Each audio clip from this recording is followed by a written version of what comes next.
You are blessed. No for sa kwan boni ni bi so agi obi sika because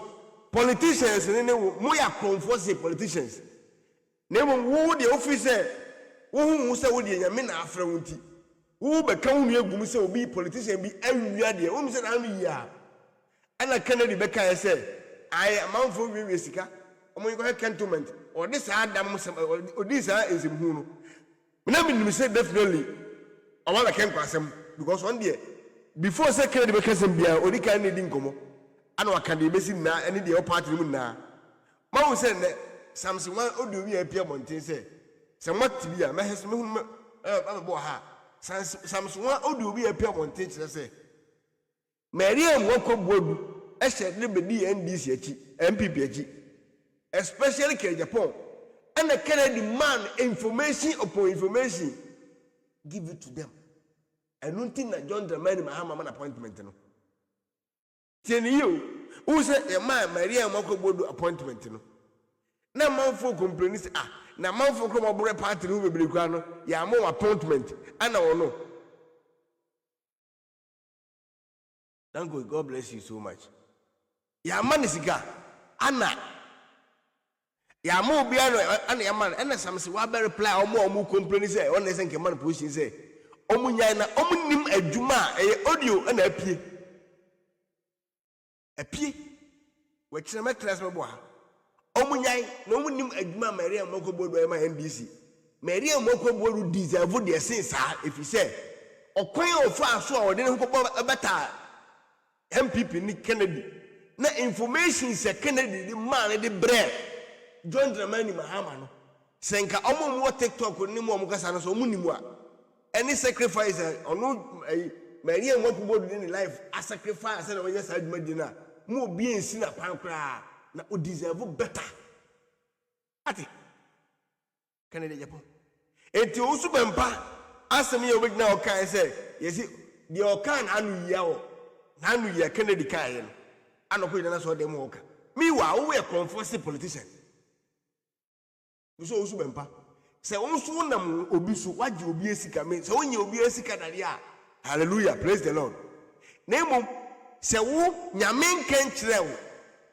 de wo ye wa so dem wo nan emfiri nyame oye na de gu nkofo sem no aha me de gu pan no mu ne enwura so edi se sa oye no nyame kire bi eni so na de gu nkofo sem da wo se wo mo ayi nyame be kira wo mo be si na wo ji wo sikampo ka na wo de ato a wo demu no ka no enhye influence enhye sika okwan bia ofa so a wo yeni na no so be hye se de wo kana see de obedua bia me SK mba betua wo so ka aje se mantese wakasem bia afa ba wo mia ho ene MPP ho me si enka MPP asem trawan kona wo be ka MPP ni ba wo mia asem I'll come after you said I can John Dramani Mahama ma 1 cent say fine was so dan agentum nyan hye uwie awurade ma kwan na wie so dan ni na da wo bia no no ana hye na sika na hye if you say Ghana for sika that's ya na office wajimi medika ka tell say wajimi ya majimi sen medika ma ka tell say wo so wajimi ya majimi sen bibiri ye na adwe ni nyadmo na wo no krono teche mo na tai trick no any scamming no why I qualify it no ofi say wo soro se obia politician bie ni ho no mu a wo mo bu o man we kwase a ese asofo e ka kire there is no politician in Ghana now our was casting ese asofo mon ka kire me mon tell politician